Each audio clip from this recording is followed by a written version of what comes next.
This small piece of road in Tibet is the subject of our film, together with these Chinese trucks and the rebels who ambushed them. They are Khamba guerrillas exiled from Tibet, but of vital importance to India and China in their power struggle for the Himalayas.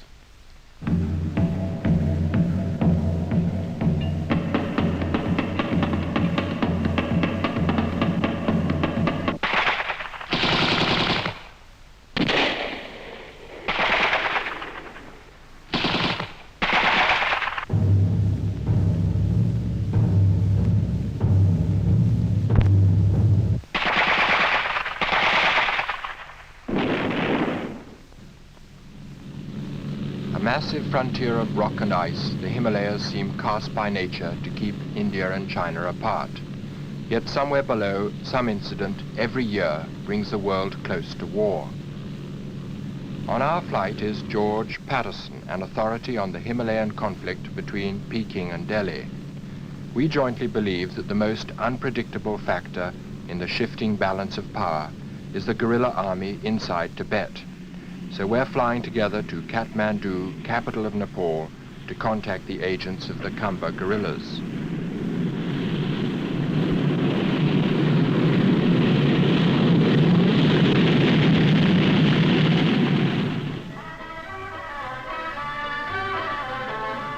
For George, Kathmandu is a great passageway between India and Tibet.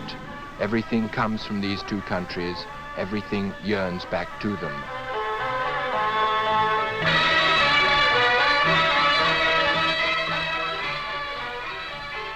Tibetan deities and Indian gods. Nepal is the chameleon of Asia, and so the streets are home for the spies of two nations, and the palace traditionally balances India's power against Tibet's. But at our visit, the Prime Minister is playing this historical game through an unusual form of diplomacy.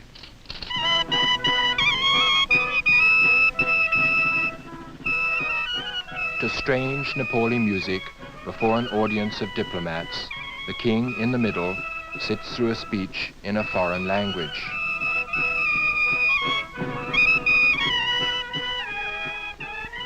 Then the ruler of Nepal walks towards a new hospital.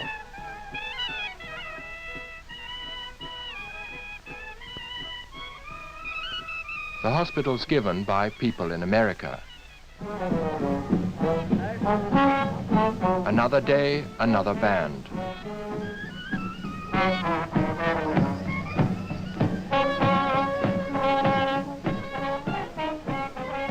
The king listens to another speech. And then into the terminus of a new ropeway, also given by the Americans. The ropeway replaces an old British-given ropeway and carries freight to an Indian-donated road. The king inspects it and a new Chinese road from a helicopter presented by the Russians.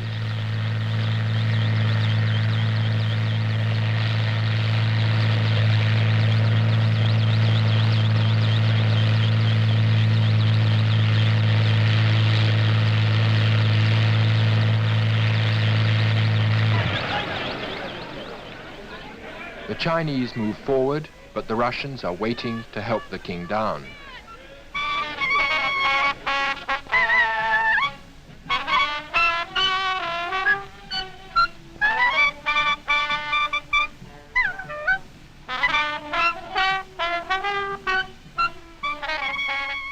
Walking on the new Chinese Kodari road, surrounded by international present givers, the king knows that each gift binds the receiver, that this road makes Chinese invasion possible. It's a slightly comic game played against powerful opponents by a lone man who can do little but maneuver. But everyone knows the Kodari road changes the game itself.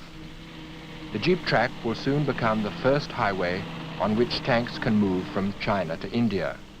Only 15 years ago, there were no proper roads in the Himalayas, till the Chinese opened the bidding by building the first military highway in Tibet. India countered with a road to Kathmandu, then matched by Chinese routes to the frontier. Finally, crossing the Himalayas, the Kodari road reaches Kathmandu, and the city's calm seems one of suspense, as if waiting for the peace to shatter.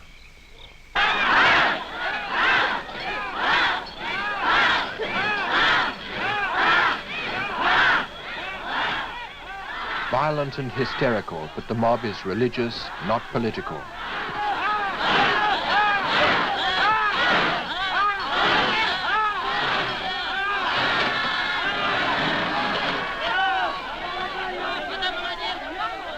The chariots and gods of Nepal's fanaticism have always come from India or China. Just as today the idealists with a cause, who maneuver in the back alleys, are those of the outlawed pro-Indian Congress Party and the outlawed pro-Chinese Communist Party.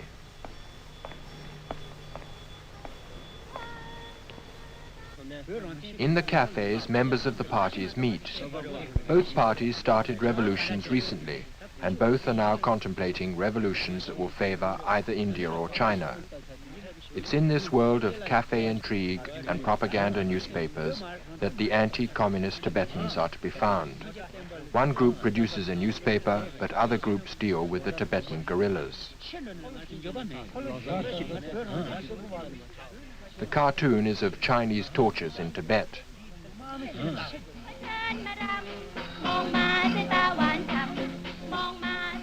In different bars with different men, we arrange to march to the guerrillas' base on the border of Tibet, and then news breaks that an anti-Chinese politician has been assassinated. He was the prime minister of a neighboring Himalayan kingdom, and as his murderers are brought to trial, their confessions reveal a Chinese plot.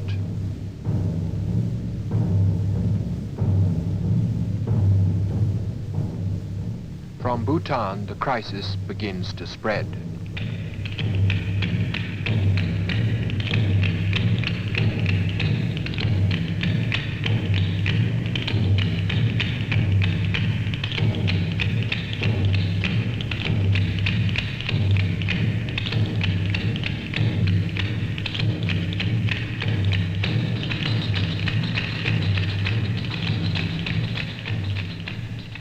As troop movements flood the news, we want to know if the Khamba guerrillas could delay the Chinese divisions on the roads behind the frontier. The guerrillas have 5,000 men, based on the Mustang region spread along the frontier, ambushing the Chinese highways. Our goal is a patrol at Zum Valley, near the Kodari road.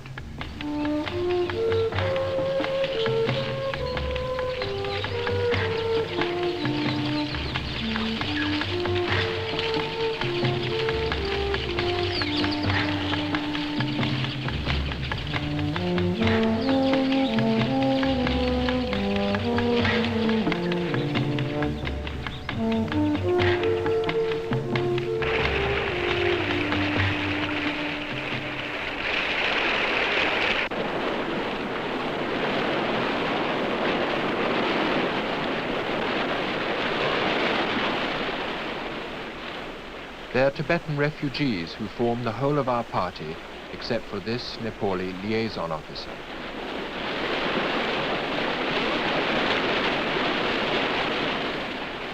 Our porters never let him discover the objective of our journey.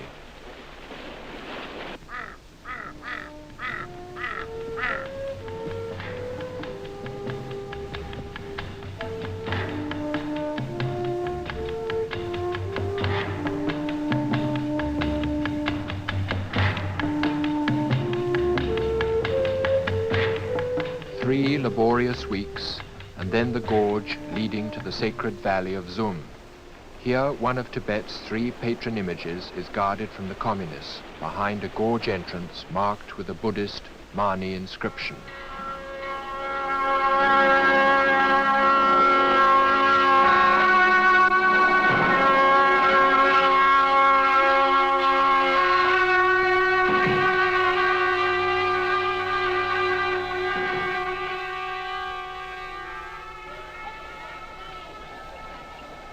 In the valley of Zum, no animal may be killed, no blood may be spilt, and the people are led by the monastery at the center.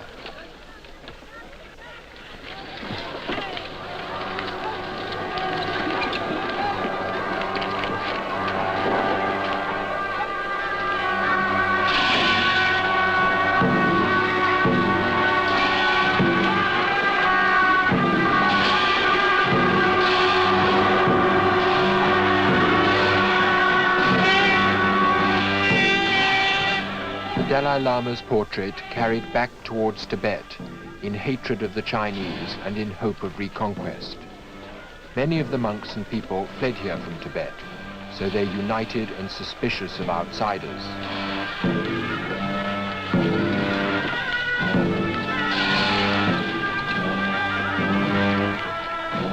Our problem is to know which of these people are guerrillas and how to break the secret. Any man could be a Khamba without a gun, any tents could be a Khamba camp, and Tibetan valleys keep secrets for years.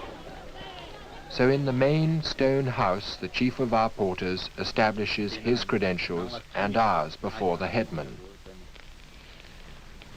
Ceremonial tea drinking goes on for several days, as we explain why we want to assess and publicize the Khamba raids. Below, in our camp, the news is that war has not broken out, but that there's still considerable tension. And then, on the third day, we're surprised to hear from the headman that some Khamba guerrillas urgently need medicine. Apparently, a small patrol is camped not far from this house, just across the valley. There are only 2 tents and 17 men, but one of them has gangrene which George is asked to cut away. His foot was frostbitten on a raid in Tibet.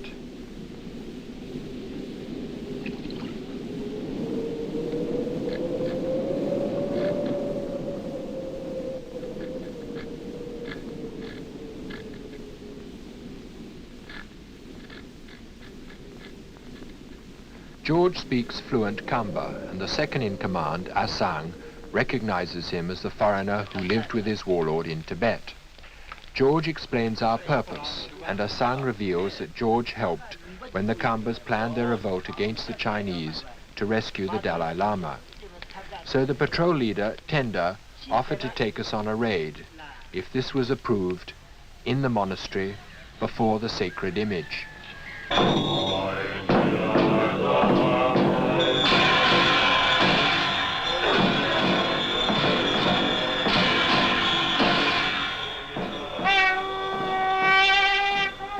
The bowl contains 2 balls of dough, representing opposite decisions.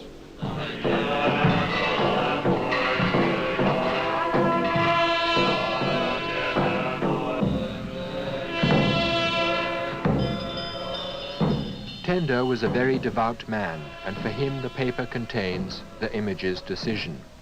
It says we are to enter Tibet.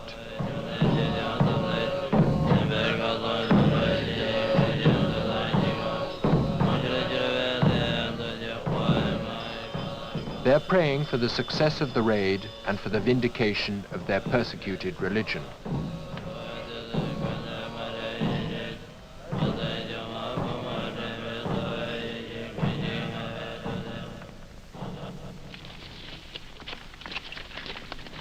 This group of Khambas move up the valley a few days later, with guns and ammunition on a pack horse.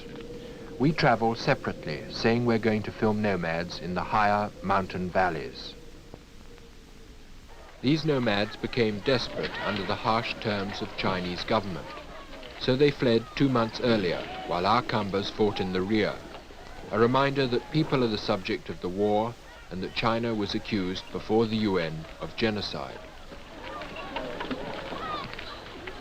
Nomads move their tents freely, which is intolerable to a communist state, genuinely but forcibly reorganizing Tibet's economy. And so those who insist on the ancient freedom of the moving tent have been put in labor camps. The old have been liquidated and the young sent to China. And so too the nomads look on Tenda as a savior and a protector. He's told that there are no Chinese patrols moving near the border, and that the tribal council have agreed to guard all the passes to Tibet.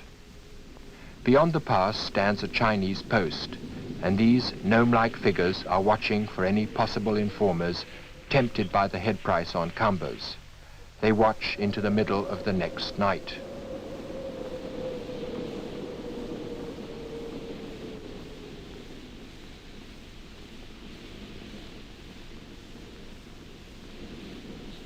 We're moving at night in case of Chinese spies.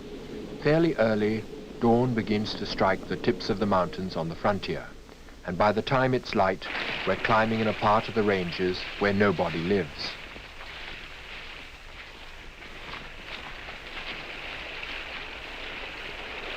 Ahead is our pass, but we rest at a camp set up by Khamba scouts sent over on previous nights.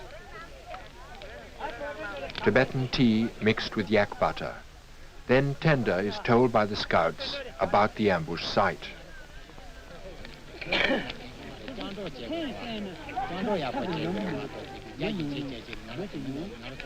The route they had chosen leads over a 20,000-foot pass, and for the rest of this day we climb slowly. At this height, the air is so thin that frequent stops are necessary for oxygen to re-enter the bloodstream. The Khamba's base is supplied regularly by secret airdrop, and our patrol has 1 Bren and 8 carbines or rifles. They say their suppliers limit ammunition to 1 raid a month, and are against any major onslaught at present, but they're silent about which nation is supplying them. As we get higher, our movements become heavier and the cloud grows thicker. Welcome cover on the bare snow face from patrols sent out by the Chinese posts to either side. It was nearly 13 hours since we set out, but at the summit the Khambas paused to lay down Buddhist prayer flags to pray for their conquered country. At 20,000 feet from such hardened soldiers, it's an unexpected and pathetic ceremony.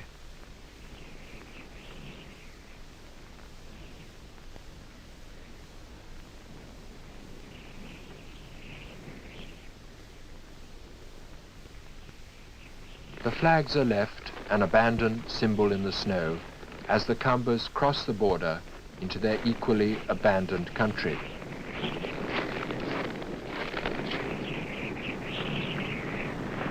"13 hours to go up, but going down, of course, is quicker."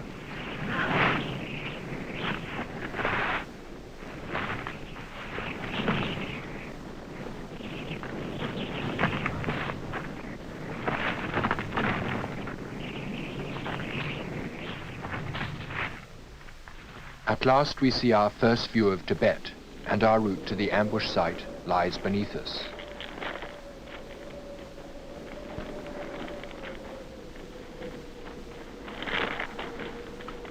We're moving in narrow gullies so that it's difficult to be seen. By evening, the terrain changes. We're to move concealed in the innumerable valleys and folds for most of this night. But back in Zoom Valley, we know that most of the inhabitants are praying for our success.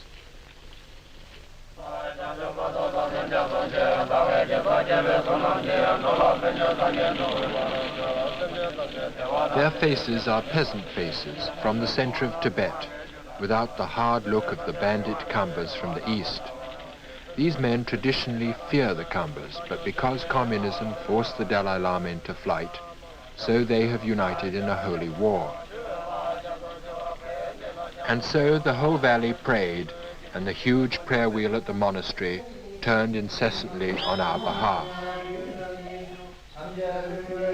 By the second day, our route has taken us close to the Tibetan section of the Kadari Road, between the Chinese garrisons Dzongkha and Kirong. As we hide in a fold of the ground and the Khambas clean their weapons, we learn from Tender that he deserted as a high-ranking monk when his family was liquidated. Khambas are traditionally unmoved by killing, but Tender is tortured by his damnation as a man of violence, and is equally upset at this monastery nearby when he finds the scriptures and images smashed by the Chinese, who publicly proclaim that they protect Buddhism.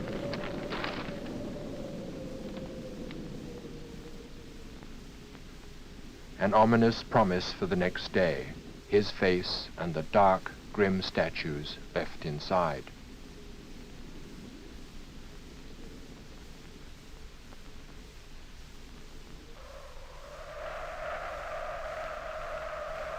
By dawn, we're above the road which winds beside a river, and the Khambas had chosen this corner for the ambush.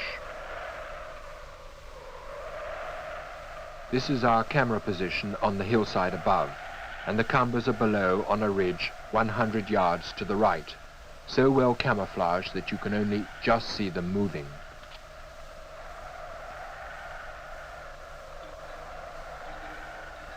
Our guard makes sure we don't peer over the ridge at herdsmen below till their backs are to us. The Kambas are nervous that the sun might flash on our lenses, and so warn lorries approaching on the road. So our orders are to sit with our guard behind the ridge till the first gunfire. All we could see were stationary trucks and bullets firing at someone hidden beneath. The back's empty, but a Kamba runs out to blast the Chinese underneath. There's a Chinese soldier. Though we can see him from our position, the Kambas can't because of the truck, just as we can't see the Chinese behind the trucks further up.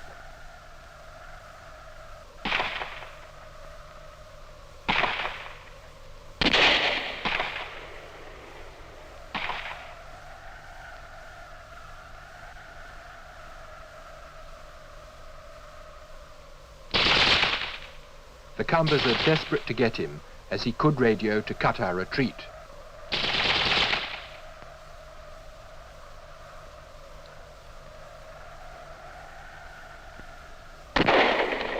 But he gets to the riverbank and slowly creeps away out of our arc of vision. Back at the trucks, the Kambas are still firing at a Chinese we can't see.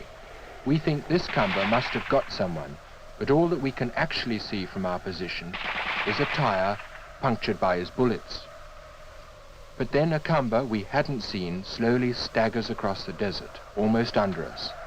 Immediately comes the signal for retreat and all the filming to stop, so that they can get the wounded man out.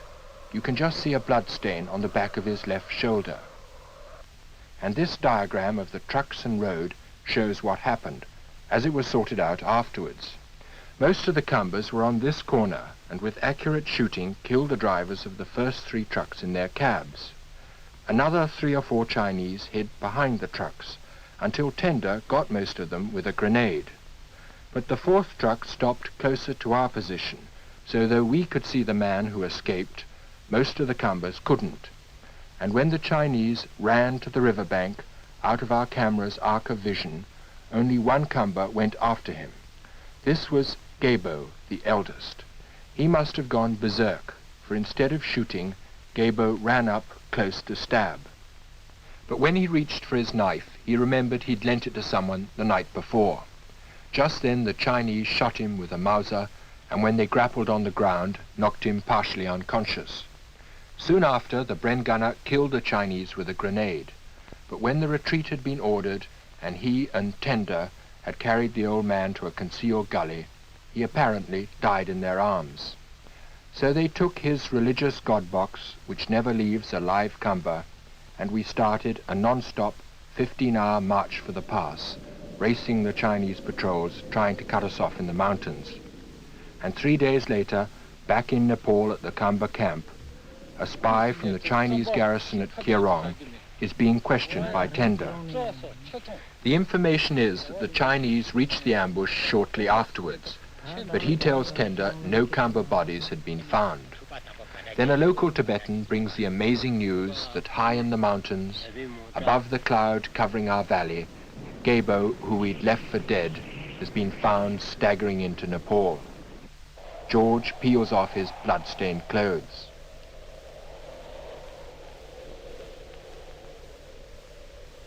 Gabo is 52 years old, but amazingly tough. He'd been unconscious for several hours, but somehow the Chinese missed him. And then he'd woken up and staggered back, wounded and foodless, dodging the Chinese patrols.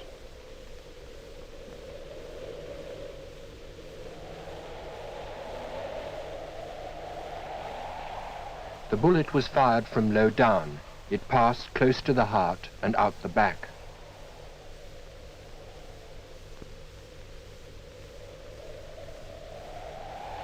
The cuts are where the Chinese battered him with a stone.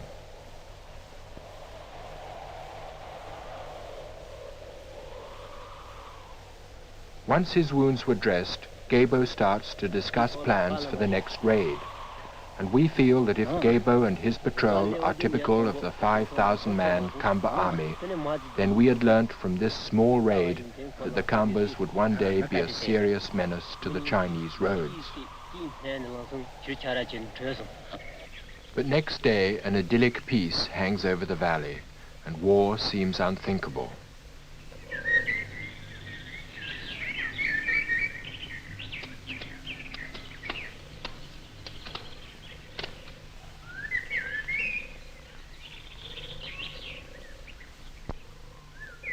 But from under the Himalayan calm, the signs of religious violence break to the surface in a ceremony for the patron deity of Dzongkha, where the ambush trucks came from.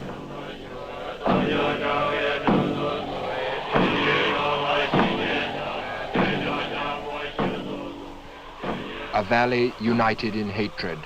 Perhaps the demons of the past are no match for communist China, but they unite the exiles in a craving for vengeance. And in any war between India and China, the hatred swirling about the demon could block the roads when the pinprick raids become the invasion of the Kamba army.